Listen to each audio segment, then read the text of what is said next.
Sonic Frontiers. Sonicu Sans Frontiers. Sonic Frontiers. I played it. I beat it. I slept on it. I woke up. I played it again. I liked it. It's a spoiler-free review. I liked it. If I had to give it if you put a gun to my head and said the IGN ninjas will kill your family if you don't give it a number, I would give it an 8 out of 10. I liked it a lot. The non-spoiler review is, I thought the controls are buttery smooth. I like the open world. I like that there's a lot of ability for like player expression in how you navigate the open world. You know how like Breath of the Wild has the openness for you to just kind of mess around and like use stasis on a rock and then hit the rock a bunch of times and then fly on the rock like you're frickin' Tao Pai Pai from Dragon Ball and just launch yourself all the way into Ganon's castle.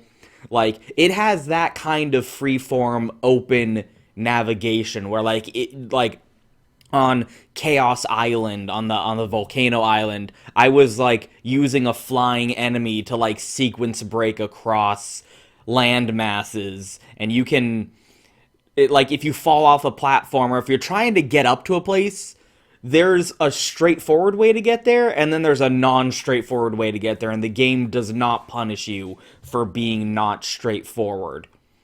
I think the combat is a good first draft. I don't think that there's a lot of the enemies are kind of puzzle encounter enemies where there's a right way to like combat them. There's not a lot of enemies that are like mono straight up fights with where you can really like do DMC combos on them. It's really just the ninja enemies, the ninja brand of enemies that really let you like fight them.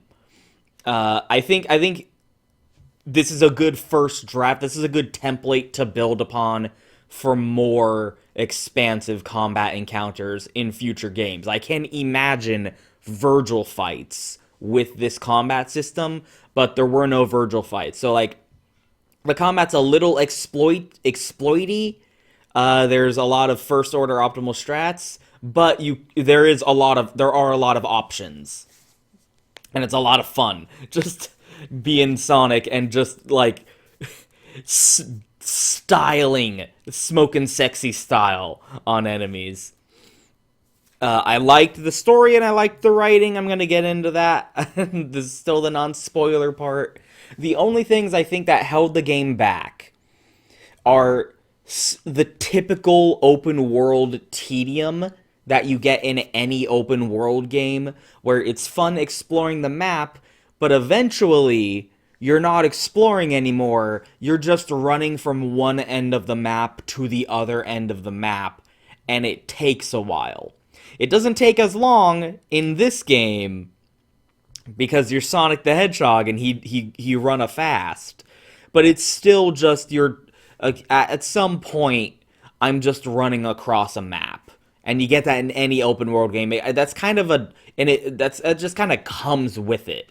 It's like ordering salsa and then complaining that it's spicy. I don't like spicy. I will complain, but that is what you get when you order salsa. Oh, and there were like some set piece moments, some like cinematic encounters with like the boss introduction that kind of dragged on for a little bit too long. There were a lot of like set piece moments in the game where I'm like, this is lasting long. The novelty has worn off. When is this gonna end? Stuff that I would rather skip on a second playthrough, let's put it that way. And something specific with the ending, it would be a spoiler. There's a spoiler thing with the ending that I didn't like and made me feel complicated emotions. Oh, and there's no movie viewer. There's no like theater mode to rewatch cutscenes, and there's no option to like replay the supersonic final boss fights straight from the menu. When you beat the game, you just unlock the option to play the cyberspace levels as an arcade mode. You don't unlock the ability to watch cutscenes or replay the boss fights, which I think is a shame. Aside from that, those are the things that drag it down for me to an 8 out of 10. But like, I would overall, like, objectively speaking, if I'm being fair and impartial, I would say the game is an 8 out of 10 experience. On a subjective level, on my personal level, when I look to the autistic 7-year-old who lives in my brain, who loves Sonic the Hedgehog, I would describe this game as a transcendental experience. I transcended my mortal body, and I merged with Sonic in a good way, to clarify.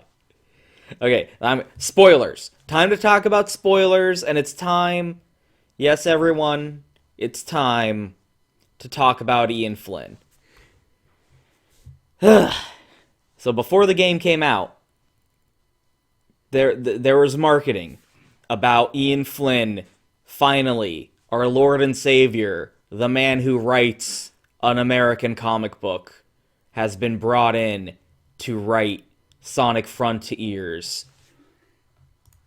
And there are a lot of complicated emotions on all sides of the forest, from every corner of the forest. The squirrels came out and said chitter chatter. The mice came out and said squeak squeak. The foxes came out and said yip yip yip yip yip yip yip. The birds came out and said tweet tweet tweet tweet tweet. Everyone had something to say about Ian Flynn and about Sonic Frontiers. And at the end, I've made no bones, and I've made no illusions of impartiality about how I feel. I don't like him. I don't like Ian Flynn. Not as a person. I don't know him as a person. I doubt we'd be friends, but I don't have anything against the flesh and blood human being. I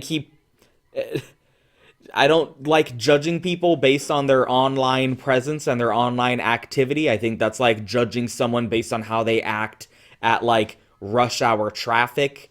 It's not a reflection of who you are on a personal level. I don't know him. Don't have anything bad to say about him. I don't think I'd like him.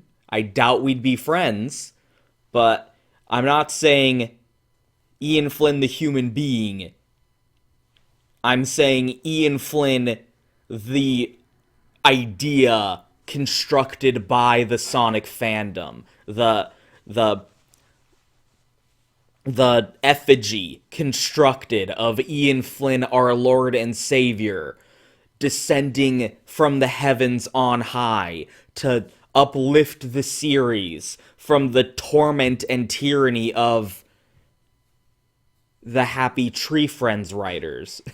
He has come to save, Sega, hire this man, for he is our savior. He is the Quizax Cataract, and he will become our God Emperor of Sonic.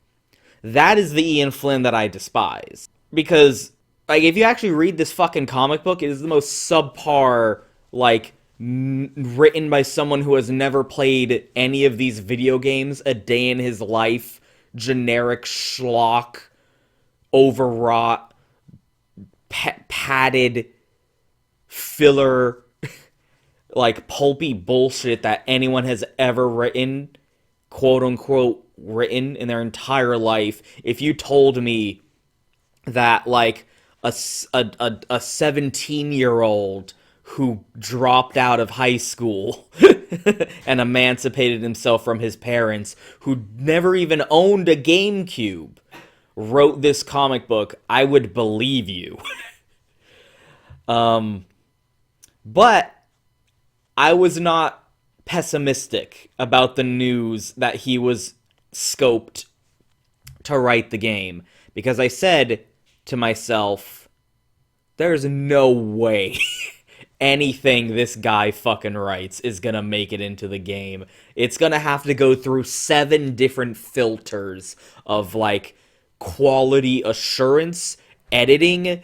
It's going to have to be approved by the producer. It's going to have to be approved by the director. It's going to go into the hands of a voice acting director. It's going to be given to the voice actors to read. At any point along on that process, if anyone who touches this script says, no, bad, change it, no one's going to go to bat for Ian Flynn.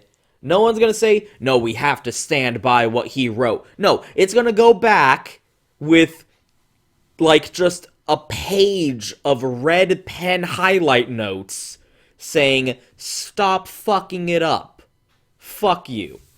So, yeah, I would believe, I believe anything that Ian Flynn wrote that made it into this game was written with a stencil handed to him by Kishimoto, and Izuka was looking over his shoulder as he was writing in with that stencil. And then, lo and behold, what do we get? In the credits, we see writer, comma, story, and script. We see 3 names.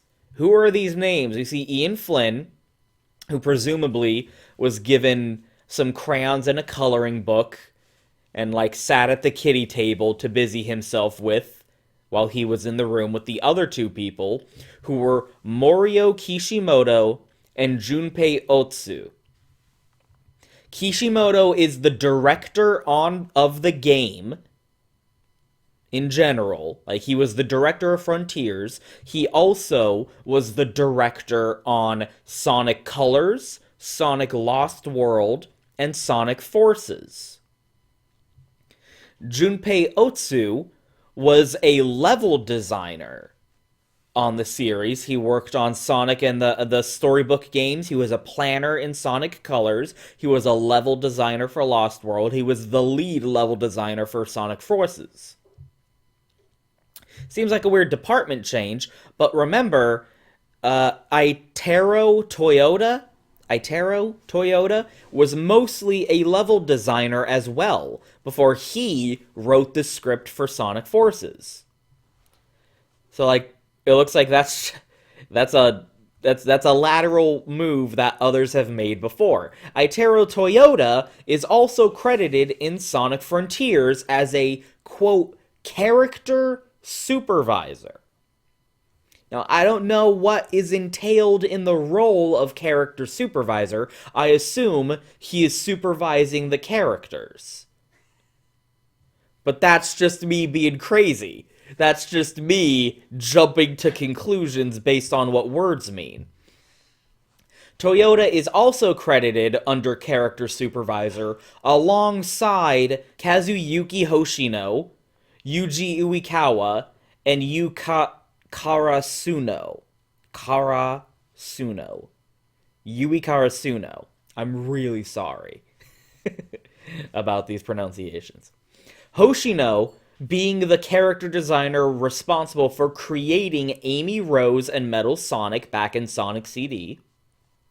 Uekawa, of course, being the character designer responsible for the radical shift in art style in Sonic Adventure, and he also created Billy Hatcher and the Giant Egg. The character design, anyway. And Yui Karasuno being the artist responsible for Sonic Channel artworks like this, and like this, and like this. And you go, holy shit, that's a beautiful work of art that belongs in a frame in the fucking Louvre.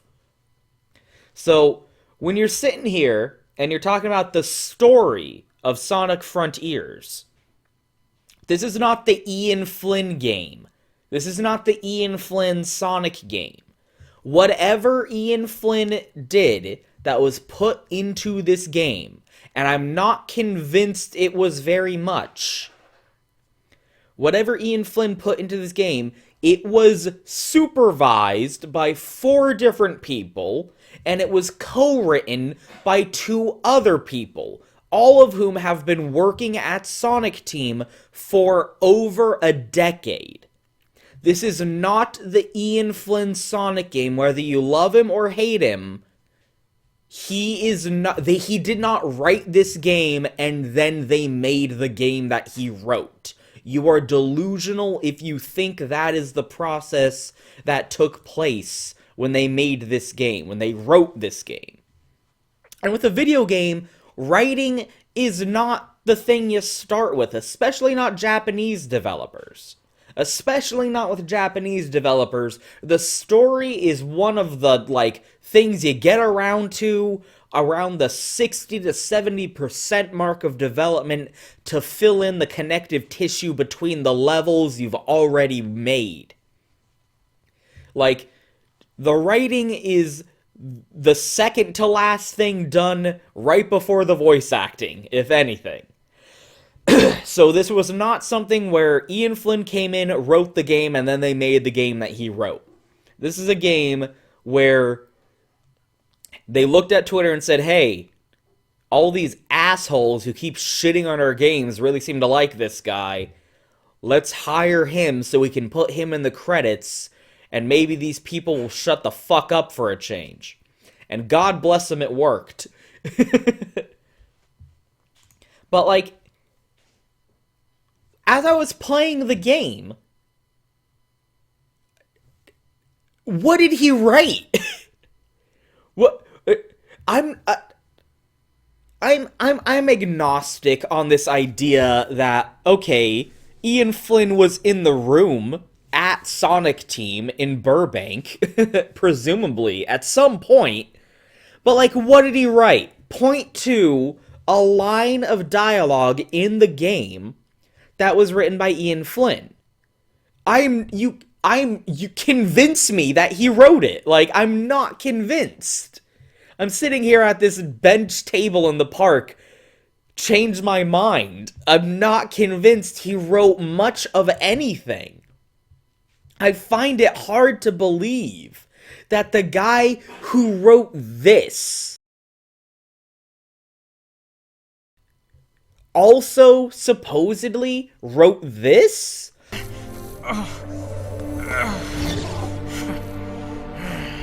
Your cybercorruption is accelerating. How can you smile when you can barely stand?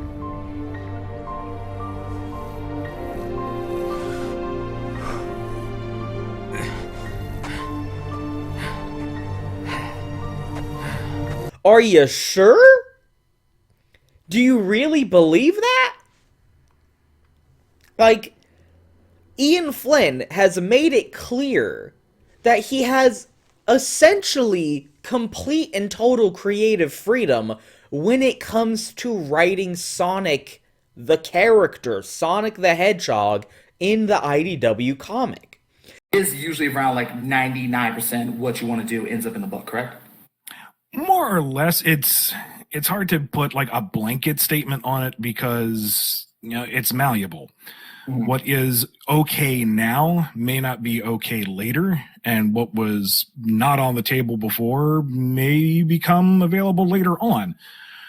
And nowadays, it's more than just Sega's approval, because there's always the editorial side of things as well. They have some direction.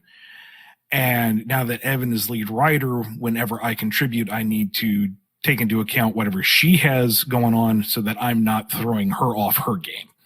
Okay. Especially since some characters are more tightly regulated than others, I would say.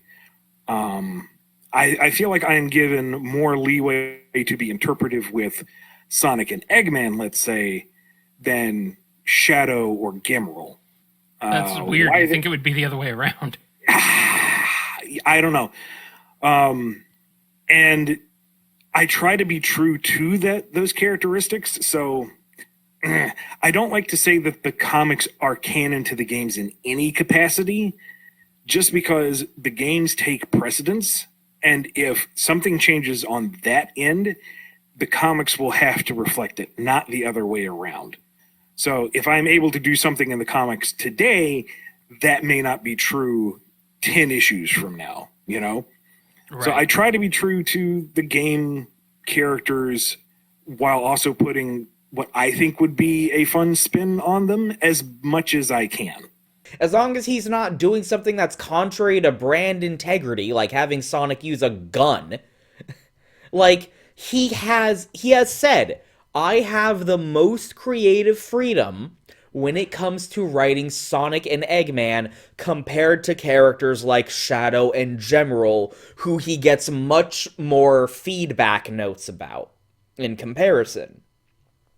So, IDW Sonic is the Sonic written by Ian Flynn when he is allowed to do basically whatever he wants with the character.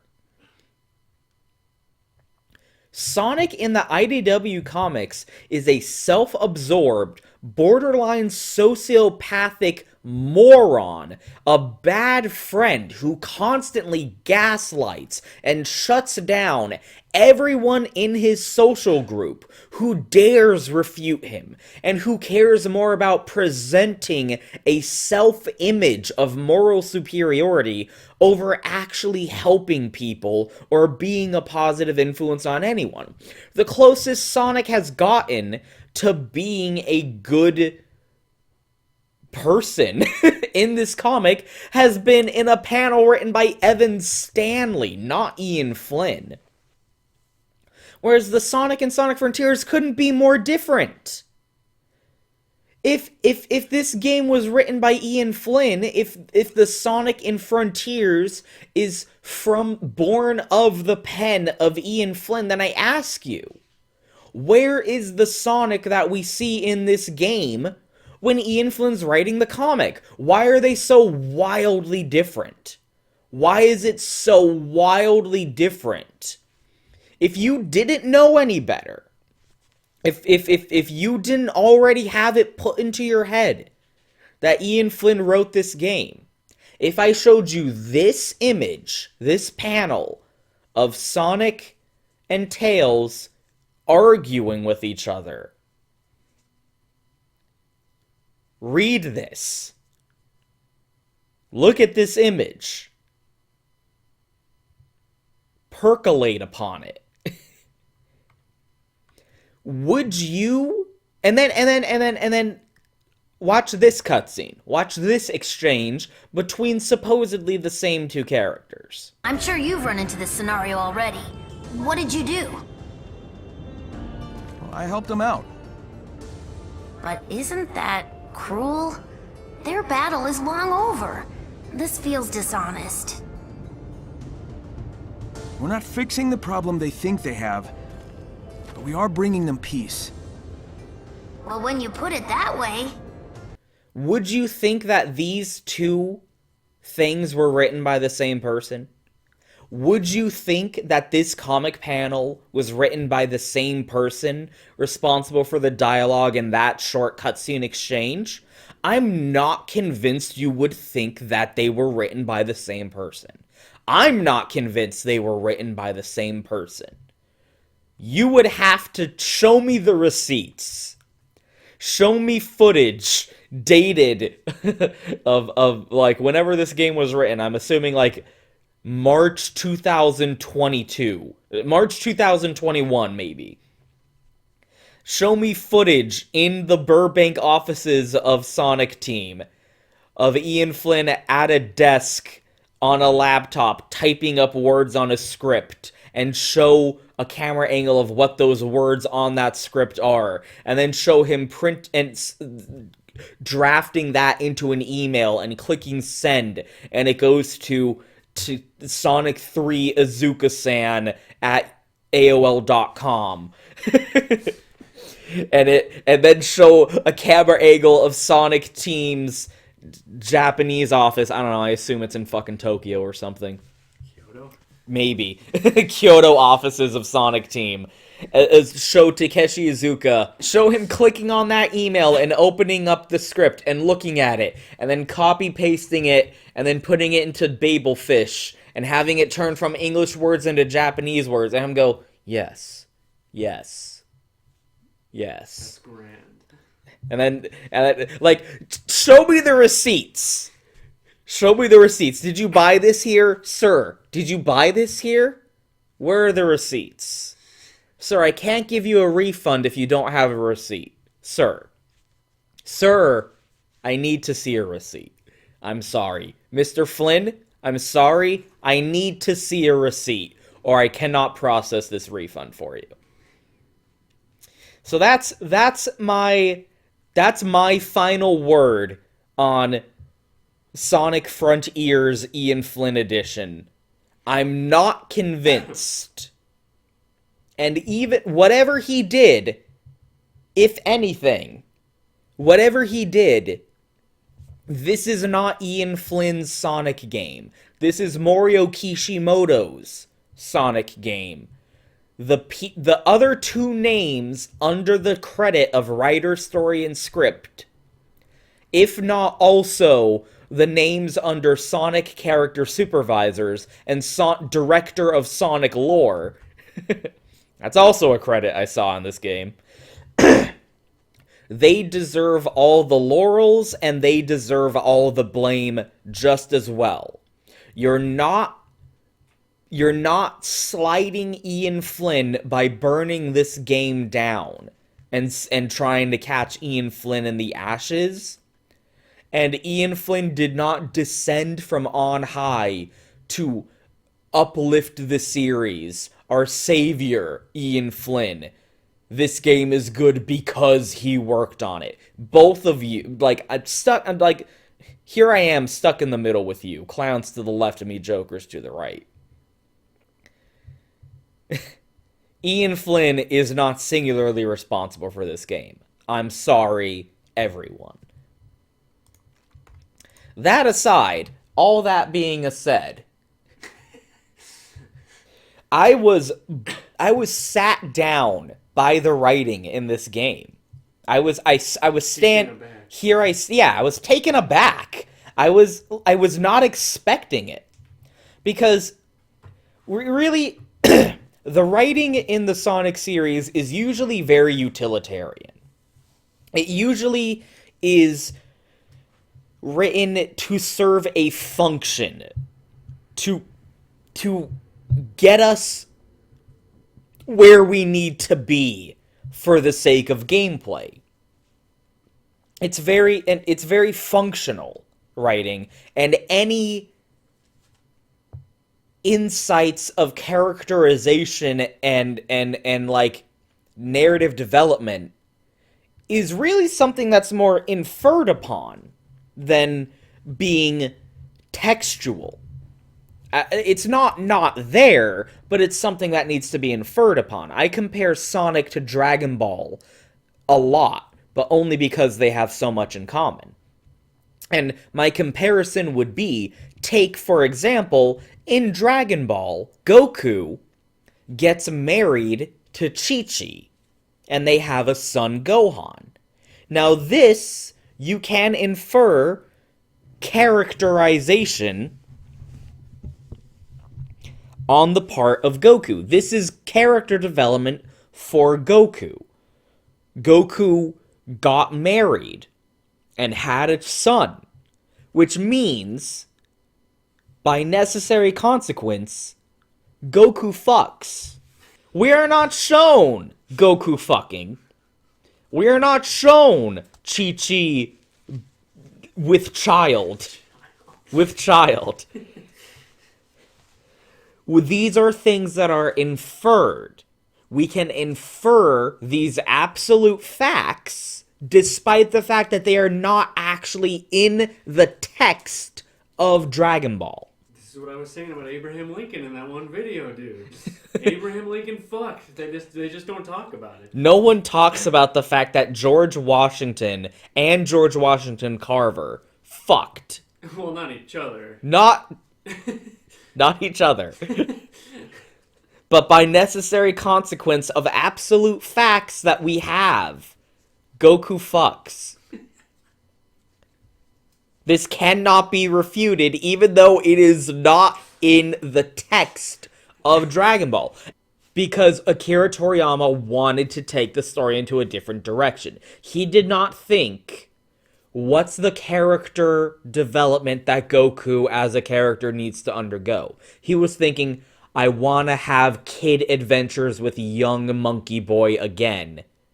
Let's give Goku a son. What do we need to do in order to get Goku a son? Goku has to fuck. That's what I'm talking about. I'm not saying, like, this wasn't intentional. It was intentional that Goku fucks. But he did not say, I'm gonna write Goku fucking. He started from, I want Monkey Boy adventures again. How am I gonna get a Monkey Boy back in this fucking comic book? That's what I'm talking about. Tails had character development in Sonic Adventure 1 and 2. Why? Because they wanted Tails to be a playable character. They wanted his gameplay to be different from Sonic's. They wanted him to have a final boss. All of the story that came from those games, Tails' character development, his journey of self-actualization, was a consequence of necessity, of the utility that needed to be written in order to facilitate gameplay necessity and functions of a final boss fight for this character's story mode. That doesn't mean it's invalid. That doesn't mean we shouldn't take this for what it is, as a character journey for Tails. I'm not saying that, it didn't count because it wasn't what the author focused on. It wasn't what their priorities were. It happened. I saw it. I've made several hours-long videos talking about it. But let's be real. Tails had a scene where he goes, I've changed a lot since I met Sonic. I can't rely on him all the time. I'm not scared. I can do this. That cutscene exists because we need a lead-in to this final boss. Let's be real. Sonic Frontiers feels different. This is a Sonic game that feels very different. In terms of the writing, in terms of everything, in terms of its gameplay, in terms of the environment design, in terms of the mechanics. But when it comes to the writing of this game, it feels like the priorities were different. It doesn't feel like characterization as in service to a utilitarian function of gameplay. This feels like they wrote a character-centric story. A story that focused on introspective, navel-gazing characters talking about their feelings. Literally stopping gameplay and saying, hey, let's talk about our feelings for a little bit. It's not better, it's not worse. It's refreshing because it is so different, but something isn't only refreshing because what came before it had become stale.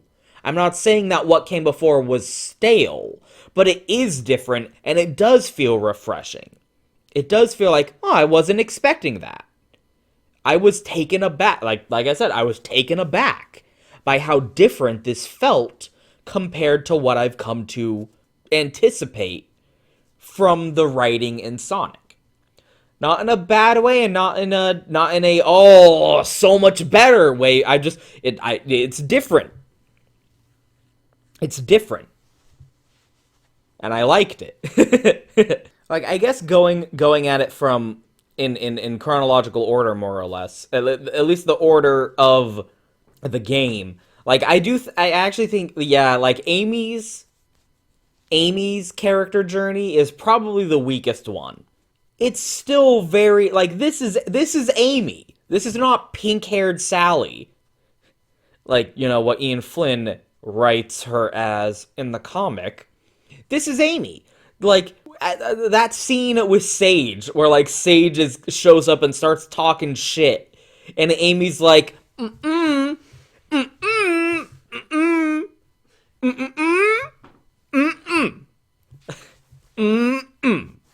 Like, that's Amy. This girl got spunk. This girl go to bat. This girl go to bat. And that bat got nails in it. That bat got nails in it. That bat is a hammer. Shit, that bat is a hammer. She's here, and she's here to fuck shit up. I think it's stymied maybe by the fact that the first island is so much of a tutorial, and it's pulling double duty with like introducing the mystery of the island and what the fuck are Cocos? Did they just commit? What's going on with the Cocos? What's going on with this island? Who dis bitch? Who dis lowly bitch? Amy had to share a lot of the stage, I think. But this still felt true to Amy. And Sonic's interactions with her were fun time. They were ordered effectively. Amy's the simplest because I think her character progression is the simplest. Yeah. Like, she's not really a character who... Well, she progressed and then regressed, kind of. Yeah, like I say, when it comes to her story in Sonic Adventure, she started out as being kind of a traditionalist, someone who romanticized the idea of being a damsel in distress and being rescued by her knight in shining armor. She saw Sonic as her Prince Charming. But through the story of Sonic Adventure, she found her sense of independence. Sonic does not save her in that game. She saves herself. And she, by story's end, comes to this conclusion of like, just you wait, I'll make that Sonic respect me. Like, sister's doing it for herself. She ain't gonna sit around and wait to be rescued. She gonna get what she want. Whatever I want, I get. I want a shooting star. And like, it almost like is character progression that wraps so far around on itself that it eats its own tail. And like goes backwards. Like, now she's like, I'm not gonna sit around and wait for Sonic to come get me. I'm gonna chase him down. And I'm gonna get him to marry me. And it's like, him want me. I'm gonna make him want me. And it's like, oh, Amy. And but like, even from that, she progressed and developed throughout the series further. And until it gets to the point with Sonic Unleashed and with Sonic Lost World and in Sonic Forces, they're kind of mellow with each other. You know, she's not defined by, I want to get that blue dick anymore. She still loves Sonic and cares about him, but she's just not obnoxious about it anymore, really. And the story that she has in Frontiers is sort of like redefining her priorities, I guess, when it comes to, like, what's important to me? Is it Sonic? Not really anymore. I'm not just gonna chase him around all the time. I want to share the power of love. She literally says, like, I believe in that power. I believe, like, I saw a love that transcends time. I believe in that power. I want to share it with the world. And so in the final scene, her conclusion's like, I want to share that with the world. Yeah. Like, I want to share the power of love that I believe in with the world. I'm not just going to keep chasing that blue dick all day, you know what I'm saying? It's a weird comparison, but it's kind of like that scene in Saving Private Ryan where they take on the machine gun nest, even though they don't. Yeah, our objective is to win this war. Yeah, I don't think this is in line with our objective. Well, our objective is to win the war. Yeah. Like, she is a character who kind of sweats the small stuff. And instead of like, this isn't important, let's deal with this later. She's like, I think it is important. I'm gonna deal with it now. And like, I guess it does feel a little generic. Like I said, like, hers is probably the weakest, unfortunately, but it is still true to her character. It's not like she's sandpapered down into a non-entity and she's not written to be a completely different entity. She just doesn't have insecurities that big. Yeah, I mean, really, like, she doesn't have Amy There she is. Amy doesn't really have baggage that needs to be sorted out, I guess. It's a light that seems dimmer sitting next to the other spotlights in the game. Like, of Knuckles, and just, there's the gay sex that Knuckles and Sonic were having, raw dogging in every scene. Man. There is no heterosexual explanation for this. Knuckles' story, I think, was set up mostly by the animation, the Divergence animation, where he's like, oh, sometimes I wonder what the backstory for the Master Emerald and the Chaos Emeralds are. What happened? What happened, I wonder? That's basically what the whole Knuckles animation setup was. And so when he finally gets, when he's on Starfall Island, and, you know, all this fucking lore is getting dumped out, he's like, wow, you know, this is making me think about stuff. Like, remember how the Sega Genesis looked? Sega Genesis sure had graphics. Sega does what Nintendo don't, Sonic. And Sonic's like, what the fuck are you talking about? Man, they just had their chemistry was so good. It was the best. Chemistry was so gay. Their chemistry was so gay. There is no heterosexual explanation for this. Their chemistry was so good. I really loved the way Sonic and Knuckles interacted again. Absolutely not at all similar to the way he's written in the IDW comics. You cannot convince me these two scenes were written by the same person. I like that his story was kind of like his story with his little Coco buddy who committed was like seeing like the ghosts of soldiers past following their duty to the ignoble end had him like reconsidering his own duty with the Master Emerald. And he's like, he kind of expresses that like he was so committed to his duty with the Master Emerald almost as a coping mechanism.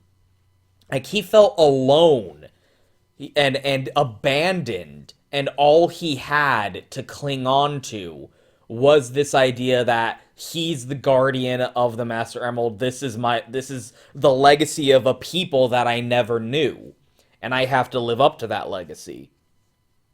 And he's kind of reconsidering it and going like, I don't know. It kind of sucks. I have complicated feelings about this, Knuckles said. And then, man, Sonic's just the best in this game. I love Sonic being just like, you're not alone, you have us. You have a found family dynamic. It's that thing people like. A found cat. You have a found family dynamic with us. You're the last, but you're not alone. We're your family. And Knuckles, like, accepts that as true. He says, yeah. Like, I do envy your lifestyle, Sonic.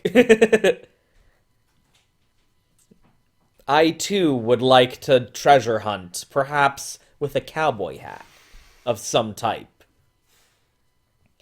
And their scene is great. Knuckles is the best. I like Knuckles. I like Sonic and Knuckles. Sonic 3 and Knuckles. I liked it. They were friends. Nipples. Nipples the echidna. Enchilada. Nipples the enchilada. About to fight this chuckler. Damn, enchilada got hands. Tails' story, like, sincerely and legitimately, like, moved me to tears. I was a cry boy. I did a cry baby boy. In a good way, by the way. I was not like, no, look at how they massacred my boy. I was like, oh my god, it's Tails. Sonic calls him little bro. Oh. Ugly crying and yelling and shitting. Screaming and crying and shitting. With a D. with a D. Over the Tails shit. There was a lot. I can't be objective about this. Tails is like the lighthouse keeper who like tends to the beacon by which I steer the ship of my life. Like, I cannot emphasize this enough. My life is irrevocably different if you remove Tails from it. He is important to me. You said this, that Sonic Frontiers feels like a Sonic game where the writing is doing in the game the thing that we would do when talking about the game. Like, I just did all this talking about, like, Tails' journey of self-actualization in Sonic Adventure, Amy's, like, journey of, like, independence in Sonic Adventure, and like, her characterization, like, wrapping around itself. That stuff, we're talking about the story and our, like, takeaway from it and our inferences about it after the fact. Sonic Frontiers is a game that's doing that and having the characters doing that in the game. I would run around this island looking at the giant guns, the giant gun encampments on the island, and go like, oh, it's like the Eclipse Cannon. And then the characters are like, yo, this shit's like the Eclipse Cannon. Remember that? And I'm like, yo, I was gonna say that. I feel like I feel like someone, whoever wrote this game, whoever the writer on this game was, whoever that masked hero, I feel like they watched my video that I did on Tails in Sonic Forces. Yeah, that's what it felt like. Remember that video I did on Tails in Sonic Forces? I feel like they watched that video because they talk about it in the game. They talk about Tails being like, man, infinite killing Sonic sure did fuck me up. I'm like, oh my god, he's Tails. Oh my god. It's not often Sonic characters canonically have emotional baggage that gets addressed in the game. Yeah, literally in Sonic Forces, Tails flies in. Tails says, like, I feel like I used up all my wishes for classic Sonic to show up, and then he flies into the room and goes, Sonic, I thought you were gone, and Sonic's like, I'm fine, don't worry about it. And then it's never talked about again. Yeah. They never talk about it again. And then in Sonic Frontiers, Tails is like, man, I sure have emotional baggage. Sonic, am I a burden to you? And Sonic's like, do you want to talk about that? Do you want to talk about that? Yeah. Do you want to, literally Sonic is sitting here saying, like, do you want to talk about your feelings? I'm emotionally available. And, like, literally Tails is like, am I just a sidekick, Sonic? And Sonic's like, no. And Tails is like, but the IDW comics and the cast page, they say I'm just a sidekick. Fuck 'em, Tails. Yeah, fuck Ian Flynn, Tails, Sonic said, with Roger Craig Smith's voice acting. Fuck Ian Flynn and his white fat ass. Literally Tails is like, Sonic, I'm having trouble thinking about how I define myself without relating myself wholly to my role in your life. I'm having identity issues. And that's given me trubs. And Sonic's like, you're good. What, you crazy? Don't worry about it. And I'm like, man, it's like, man. Applies an emotional band-aid. Offers for there to be deeper discussions, but there are bigger problems. I'm a ghost at the moment, he says. We'll talk about that later. Like, man, I cannot overwrought this enough. That Tails. Yes. Miles Prower. Tails. Fuck. Oh my god. And like the only and that's not even getting into Sonic. I'll leave that to this person. She'll take care of. I expect a video from her talking about Sonic's character in this game, because that seems like it seems tailor made for her analysis. Again, this feels like a Sonic game that's doing what we would talk about. This motherfucker over here. I don't agree with 100% of everything she always says, because she does dip into the Sonic colors bad kind of rhetoric, but this person does whole video analysis on Sonic the Hedgehog as an introvert, and like uses textual examples from the video games about Sonic's character development and analysis on his personality as an introverted character. And Sonic Frontiers feels tailor-made for that kind of an analytical breakdown of Sonic's character. I'm gonna pass the baton off. I'll link to that video in the description whenever it gets made, because I'm anticipating it. It feels tailor-made for that kind of video breakdown. Sonic's character in this game is so good. Like, this is once again, you cannot convince me that the guy who wrote the IDW comic book, who wrote this, I'm not even sure what panel I'm gesturing to right now because there's so many, too many to choose from. You cannot tell me that these two scenes were written by the same man. Like, are you sure? I even liked Eggman in the game. I get the misgivings over the dadification of Eggman over his Lolita daughteru. Like, it's weird that Sage is a loli. Okay.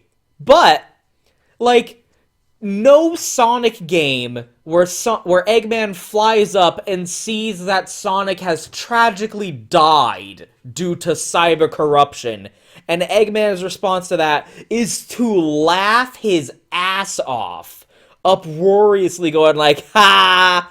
You're dead, idiot! My only regret is I didn't get to murder you myself," Eggman said to the corpse of Sonic. Seems pretty on brand to me. You can't tell me that this Eggman is out of character when he's literally, like, jerking it over Sonic's dead body. Like, the dadification of Eggman's weird, but again, even that feels on brand, because it's him, like, what was the term we decided on? Deific narcissism? Yes. Sacrilegious narcissism. Offensive to Catholics. Iconoclastic self-deification. Yes. Like, he's literally disgusted by the idea of organic procreation. And it's saying, like, I am like, this is what it's like to be a god. I have created life with my own scientific genius. Sage is so cool because I created her. She is a manifestation of my greatness. This motherfucking lowly bitch just fucking waved her hands and caused a squadron of attack helicopters to get mulched. I'm proud of you, Sage. My creation. My the life that I have manifested, he says. Like, that is masturbation. That is self-fellation. That is Eggman stroking it. It's getting worse. I don't see the empathy. I don't see the humanization. I don't know what people are talking about. Like, oh, this gives depth to Eggman. This gives him humanity. I don't see that at all. Hitler had a child. I don't know what to tell you people. Hitler was still a bad, bad man. I don't see it. I don't see what other people are talking about here. Eggman is a crazy person. He's evil. He's a nutcase. He's a psychopath. He's a narcissist. He's delusional to the point of quite possibly not really being able to register other people's lives as really existing outside of their use and service to his whims. I see all of that in Sonic Frontiers. I mean, he's not in the game that much. Yeah, very few lines. He doesn't have a lot of screen time. Again, this is the Shadow the Hedgehog problem of, are you saying that Shadow not being in the limelight, being out of the spotlight, is out of character for him? I guess I can't really refute that. I guess, like, if you want to say Shadow is written out of character because he's not the main character of this story, sure, I guess. Eggman's not really quite so much in this game all that often. That's out of character. I suppose it is contrary to the norm that Eggman is not the center of attention. Sure. But when he is on screen, it feels on brand to me. I don't know what to tell you. Like, I get that it's weird that Sage is a loli. I don't know. That feels like... idea. It feels like the only compromise to me is they had the idea of Sage as like a little lowly cyber witch waif character. Like the Digimon overlord character. The Digimon Emperor, Ken. Like, like, they wanted to come up with a Ken-esque Digimon Overlord cyber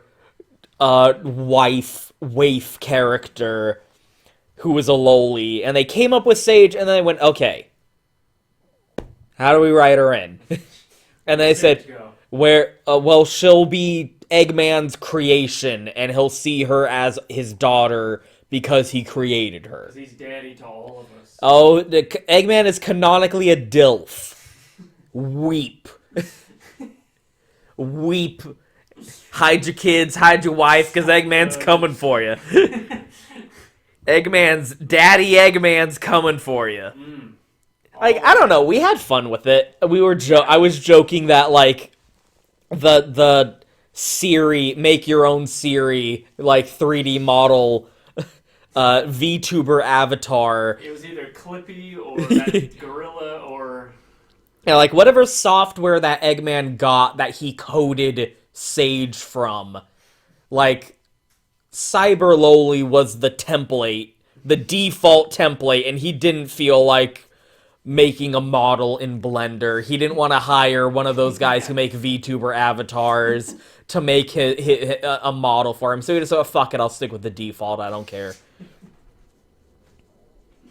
Like, he imbued her with personality and loyalty and efficiency. But the Cyber Loli model, like, she just came out of the box like that. Yeah. She just came out of the Chobits box like that. You know what I'm saying? I don't know. It felt on brand to me. There was nothing egregious about it to me.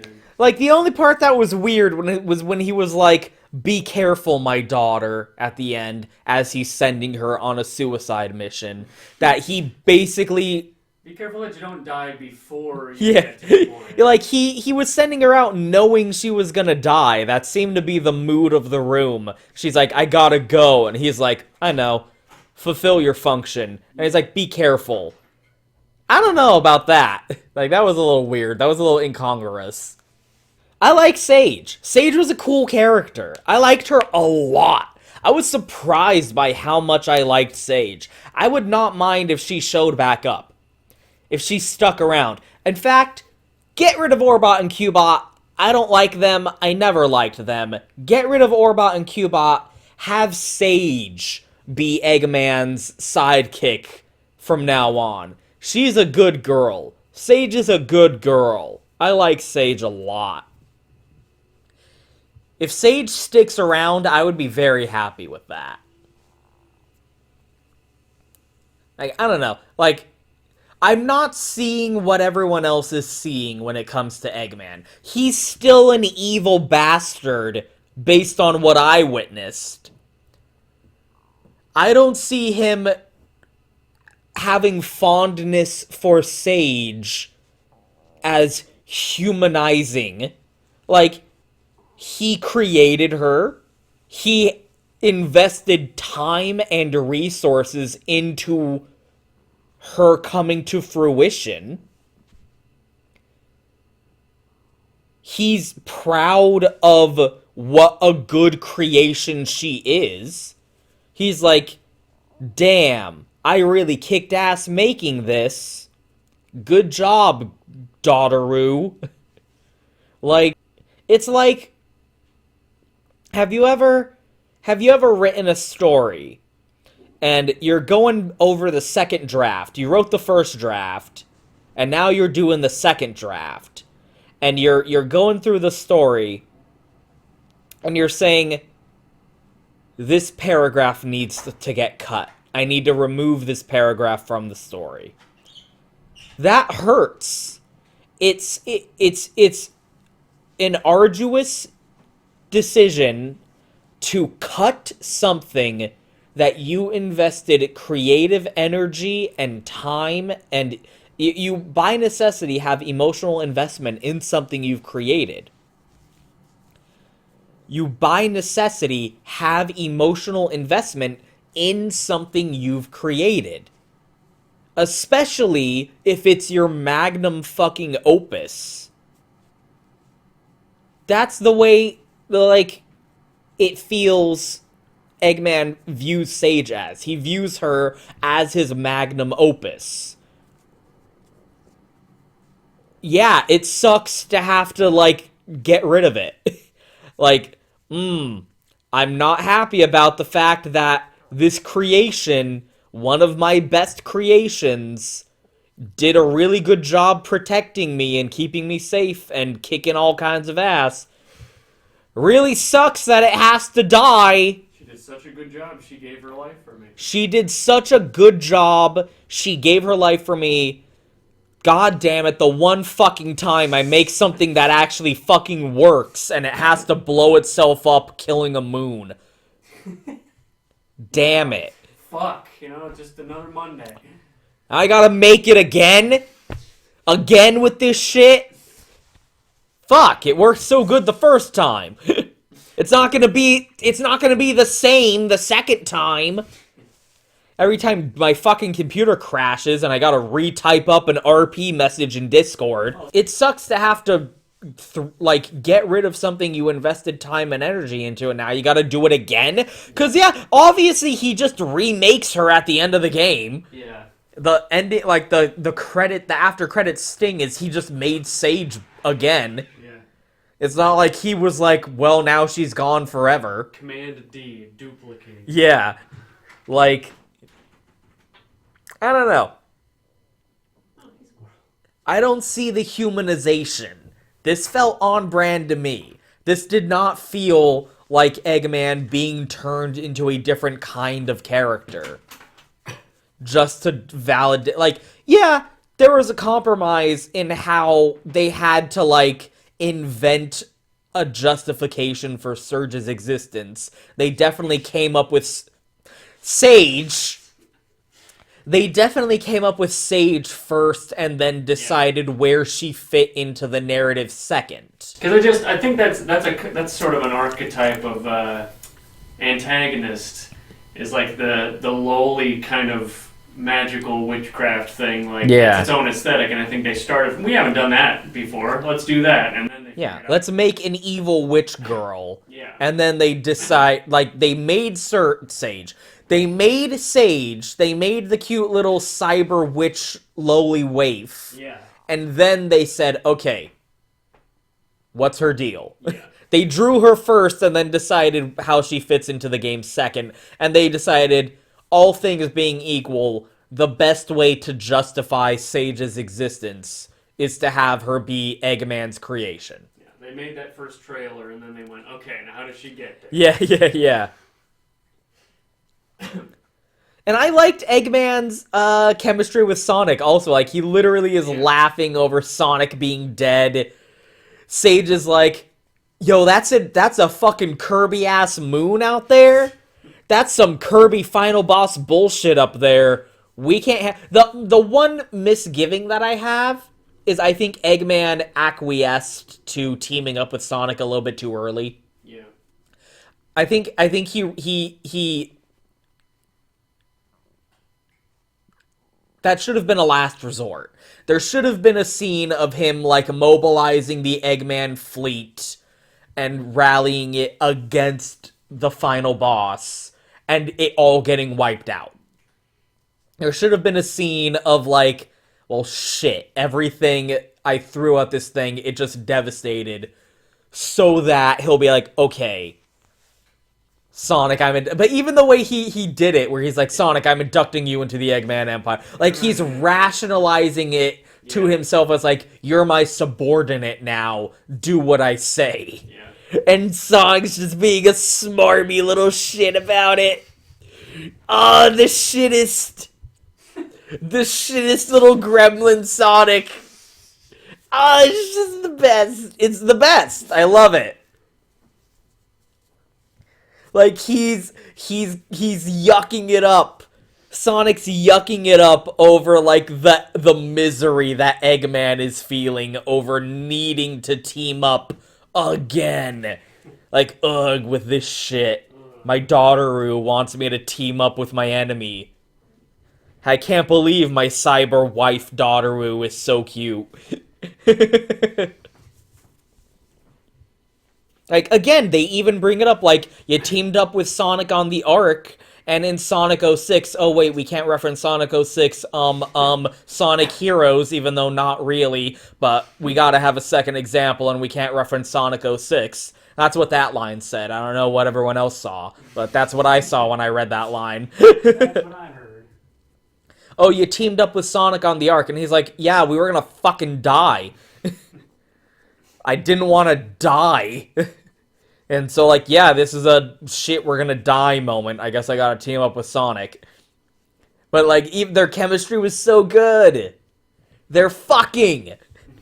These men are fucking. Their eyes. I'm sorry. And, oh man, that's the final thing. Oh man, okay. Fuck, the lore! Heckin' the lore! Hashtag the lore. So, like, is Chaos retconned? Is Chaos an ancient now? Has Chaos been retconned? Because it used to be, I believe there was a manual, a Japanese manual, or on Sonic Channel somewhere at some point that said Chaos was a Chow who was mutated by the radiation of the emeralds and became Chaos as we know him. Is that retcon? Was that ever canon? And or has that been retconned? Is Chaos related to the ancients that are explored in this game? Write me with your insight on that. Right in now. The cat, like, oh man. I mean, like, that's the benefit. Because, like, even in the lore that they divulged in this game, there's so much that's the advantage of leaving so much unexplored about the Chaos Emeralds. Because that means you can do whatever you want with them. Like, they're from space? What? Aliens brought the Chaos Emeralds to Earth from space from their civilization. Excuse you? What? Sonic has a scene where he's like, I'm so used to using the Chaos Emeralds, it's hard for me to, like, wrap my head around that. Holy shit, they're from space. But, like, even then, they fly their colony ships to Earth, and then they're like, oh shit, the Chaos Emeralds are getting fucky-wucky. Because the Master Emerald is already on Earth. The Master Emerald was here when they got here. What?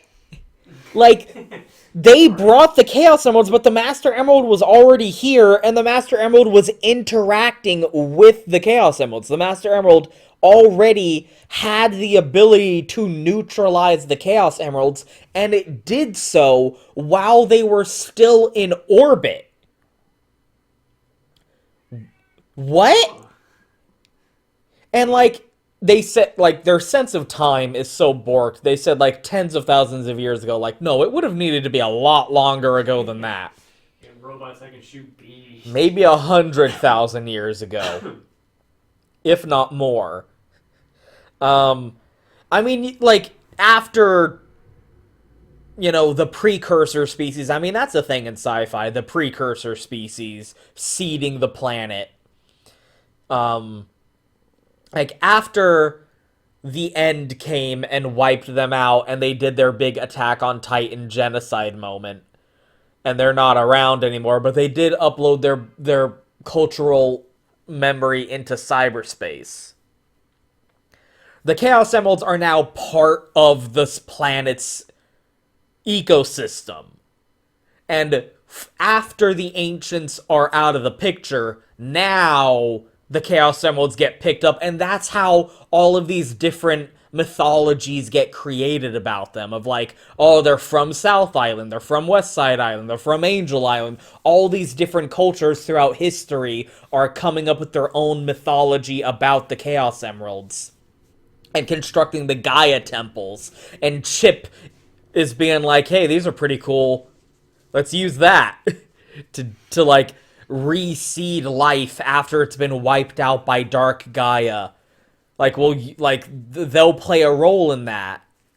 I mean, what is it? Didn't the moon used to be a part of Earth, and then, like, it just broke off and became a satellite planetary mass? Like, shit like that happens all the time. Sometimes shit from space shows up and fucks with things. That's Give all. it a couple million years, it'll happen. Yeah. Sometimes shit shows up from space and fucks with things. And again, black arms, wisps, aliens are a part of, like, it's not like it's coming out of nowhere. It's not like 30 years later, aliens? What? Like, these are the third aliens to show up in the series. Even Sonic, again, this game is doing what we would do about it.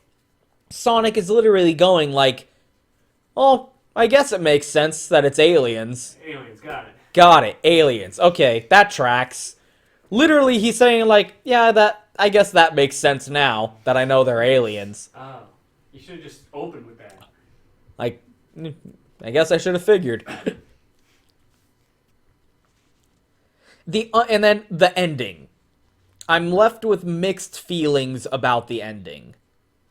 Because if you're playing on easy or normal mode, this game has no ending. Yes. This game has no final boss. They skip it and throw you right into an ending QuickTime event.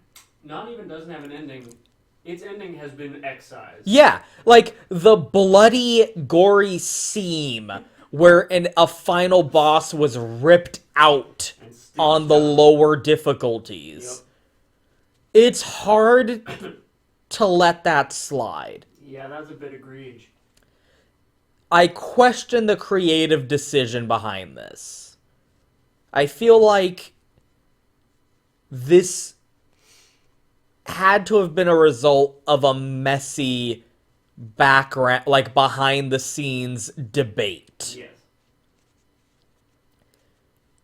Something they put off finalizing until it was too late, and they just had to go with what they had. This is the messiest solution to a problem that happened during development. Yeah. And it's unfortunate that that leaves such a sour taste in my mouth about the ending.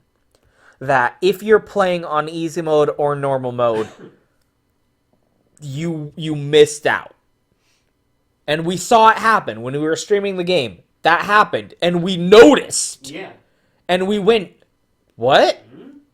And unfortunately, I had been spoiled on it.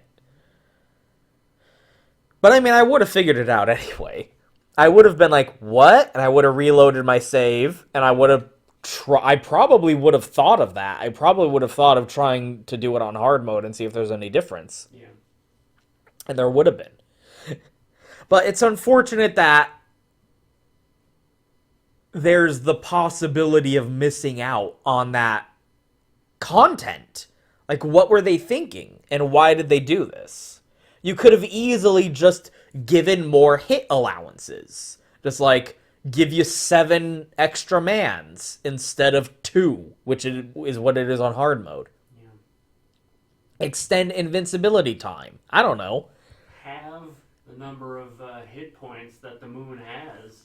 Reduced, yeah. Like, you don't have to change the bullet pattern, but you can reduce the life. You can increase the player's hit allowances and invincibility frames. You don't have to change the bullet patterns at all.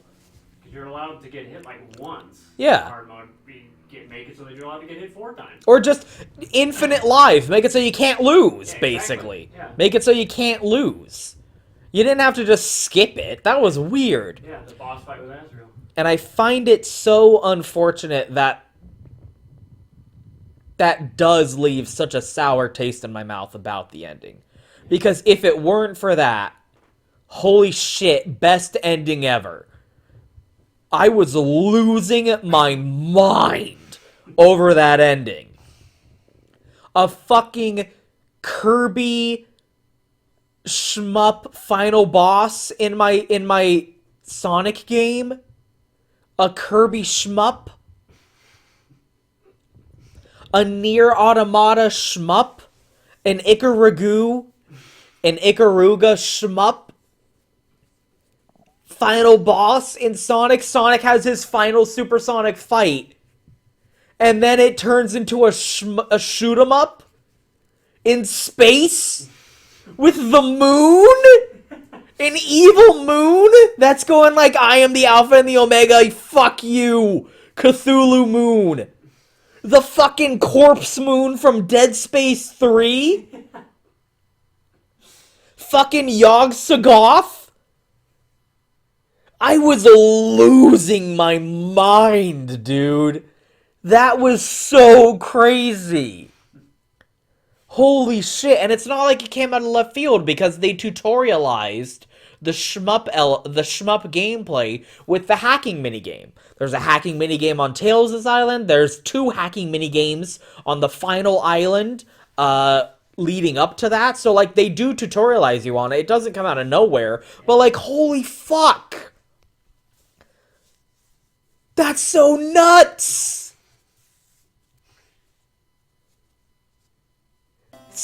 Mario Odyssey had a Sonic ending theme. Yeah.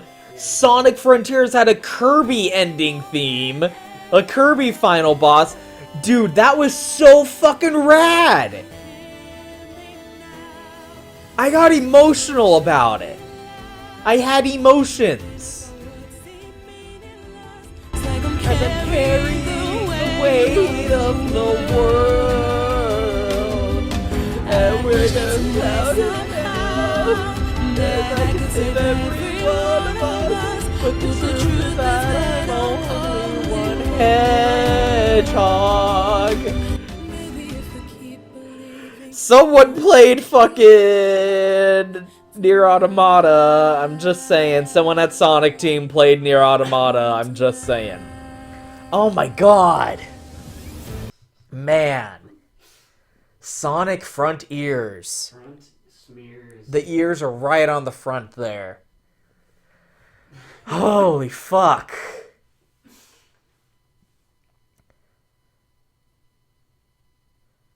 objectively speaking, as a man, as a fair and impartial man who lives in society,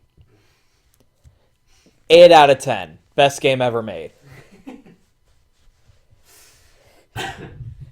As an autistic 7-year-old, as an autistic 9-year-old, playing and replaying and playing and replaying and playing and replaying Sonic Adventure 2 over and over on my GameCube. Best game ever. Holy fuck! Sonic Frontiers. Final verdict. Holy fuck. Sonic Frontiers. I loved it. I was happy. I played the video game and it made me happy when I played the video game. Yeah.